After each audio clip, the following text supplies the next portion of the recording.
Welcome to the film analysis. Today with Fast 10 by Louis Leterrier. We are now racing at full throttle into total stupidity for the 10th time.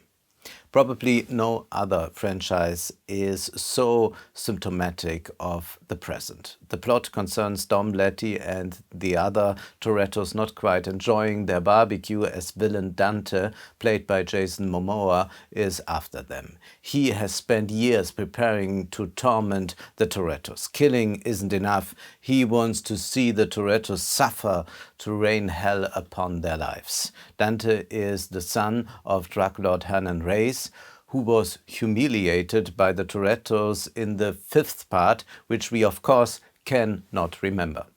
Now the son must avenge the father. Cypher joins Letty and Dom and informs them of Dante's planned campaign. Too late do the Torettos realize Dante's trap. Not only is the entire family thrown into turmoil, but the nuclear family is also separated. Dom must head for Rome. Letty is arrested and son Little B has to disappear with his uncle Jacob. Perhaps a word just about Vin Diesel's acting. Vin Diesel has tremendous expressiveness for a plasticine character. There is an interesting scene in Rome. Dame Helen Mirren says to Vin Diesel, "You are no Gregory Peck," referring to the latter's 1953 film Roman Holiday. You can take that statement at face value, but it also means a testament to entertainment cinema's change. After all, Roman Holiday was a pure entertainment film, quite the successful one, while holding up quality. Today's pieces, however, only add to cultural pessimism. Fast 10, furthermore, returns to barbarism on all levels, artistically and in terms of acting. Is it an insult against being human?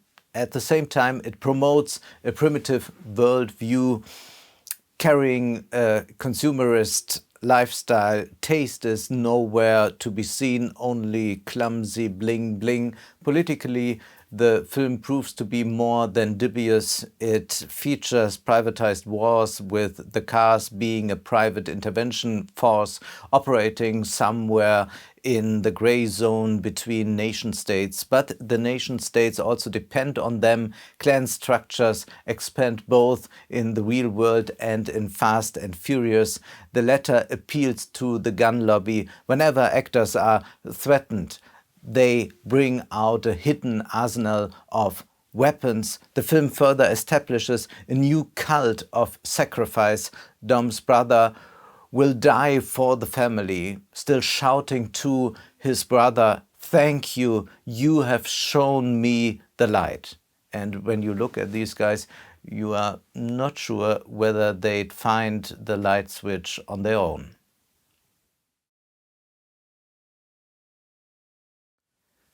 So much for the plot. What can be read in Fast 10? Let's leave the family issue aside for a moment and look at the characters. They are far from being anchored in society. Neither do they belong to a club, nor do they join any party, trade union, or engage in a religious or institutional context. In short, late modern subjects.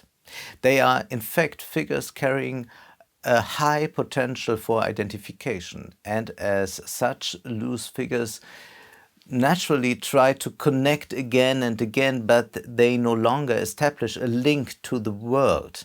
They may drive or fly everywhere, but always seem enormously out of place, not only while exploring Rome, but visible everywhere. Interestingly, Fast and Furious features Rome, once educational journey's destination during the 18th and 19th centuries. In Rome, one became a complete subject, encountered the world, absorbed it, and finally returned home strengthened. The Torettos are denied this very experience, as they represent people without a world. Man Without a World is the title of a sociological study by Alexandra Schauer. She writes, "Man without a world means, in the present, the understanding of how the life of the individual is connected to the lives of others through a web of relationships that can be shaped through joint action is lost. The result is what Günther Anders describes as wordlessness. People live in a world that is produced daily by their own actions without recognizing themselves in it." End of quote. A basic feeling we encounter in late modernity, and Fast and Furious series expresses it. Schauer continues, "The emergence of a society of risk and fear represents the flip side of the retreat to the self, where people are less and less able to locate themselves in society. There it confronts them as an alien and potentially dangerous force." End of quote. A notion also characterizing the Fast and Furious series, and especially the 10th part. Indeed, the Torettos possess enough money. They could be doing well only until the next danger threatens them, a spiral finally resulting in more guns. We are currently witnessing this everywhere at the nation-state level, a permanent fear of threat. Also, as social coexistence is no longer conceivable. Hence, gated communities and so on. Schauer also elaborates on public space. We are dealing less and less with a public space as it's increasingly privatized. In cities, people interact with each other permanently, part of the division of labor in society. At the same time, individuals no longer truly live together. Instead, they remain strangers to each other, isolated, reflected by individual mobility, namely the car. We are no longer dealing with communal mobility. Encounters cease to exist. One remains isolated in one's capsule. And at some point, it is difficult to grasp the degree of isolation. The outside world changes rapidly. The car could mean a last place of retreat. Fast and Furious expresses all of this, but not only do we see Man Without a World, but we viewers are viewers without a film, insofar as we do not step into a film world, no longer experience it as a wholeness.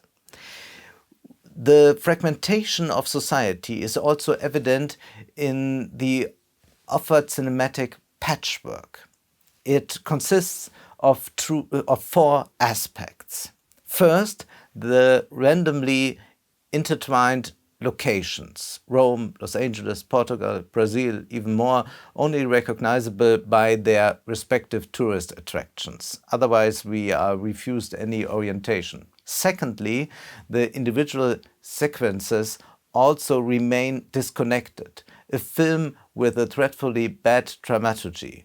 Two women brawling in a prison, two guys fighting in an internet cafe. In Brazil, the two opponents, Dante and Dom Reyes. It remains unclear why. It's just supposed to be a spectacle. Moreover, a raid on the Toretto's house, the son is to be kidnapped. You could go on forever. It leads nowhere. None of it compels.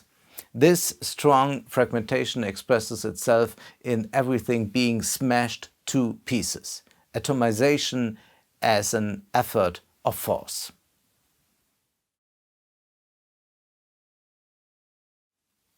Thirdly, The loss of language, namely language as means to connections and relating to the world, is no longer experienced in the film. We must endure stupid one-liners, some slogans, some pseudo-wisdom best suited for Instagram, but the film lacks real communication, interpersonal exchange. Words fail all the time, hence people fight or race all the time. And fourthly, it's not only broken bodies, pieces of furniture or tin boxes. The editing is also shaped by fragmentation, and that doesn't just concern the action scenes. The world loss is most clearly experienced when the camera captures the beach party in Brazil. We see shaking buttocks without women belonging to them, hands without owners raising glasses, gestures of ecstasy, flashing lights, palm trees. In short, moving stock photos regarding the beach and party mood, puzzle pieces no longer adding up to a whole. Whether it is Brazil, who knows? You only get a hunch. The localization and the reference to the world are only established through the invocation of cliches. It might just be some party night in a southern place that is enough as a feeling to be conveyed, resembling contemporary pop music. Stories have not been told for a long time. Hardly any coherent thoughts or reflections are carried out. Only individual affects are supposed to flash up in the form of lines functioning like slogans strung together. Fast and Furious expresses total disorientation, and we must consider sociologist Schauer once more. She says there can be no doubt that the loss of meaning of social ideas of design is part of the signature of late modern socialization. More and more people live in a present in which they do not recognize themselves. And she also writes, it is a crisis of the individual because that is the precarious status they all experience, and they try to fight it with weapons. But it is also a crisis of the political, as it no longer appears at all. At most, the state achieves one or two things, but only if it involves money is it interesting to the Torettos. The film is also accompanied by a crisis of criticism, and that becomes particularly clear when Dom articulates a discomfort again and again in this film. Namely, he says people can't listen anymore.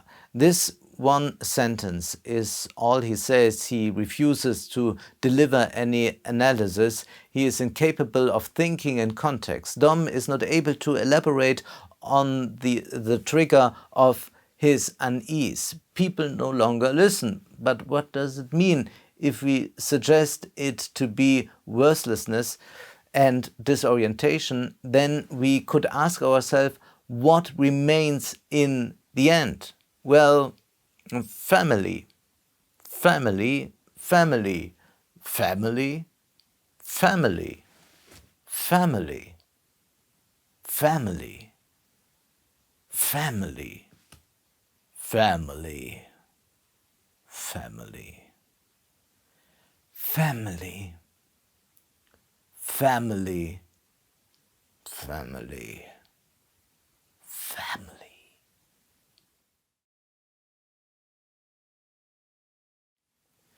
Dom says to Dante, you have no honor, and without honor you got no family, and without family you are nothing.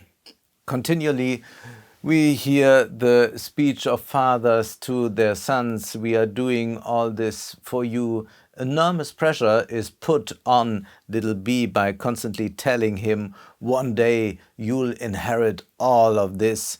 There is talk of a family legacy that will last for generations, but maybe it's more about saving inheritance tax and about copyright. Dom, he thinks, is passing on his knowledge if He passes on his knowledge the world will be better, and one wonders what is meant by this madness. What's the positive impact of knowing how to lower a car? You live up to your name.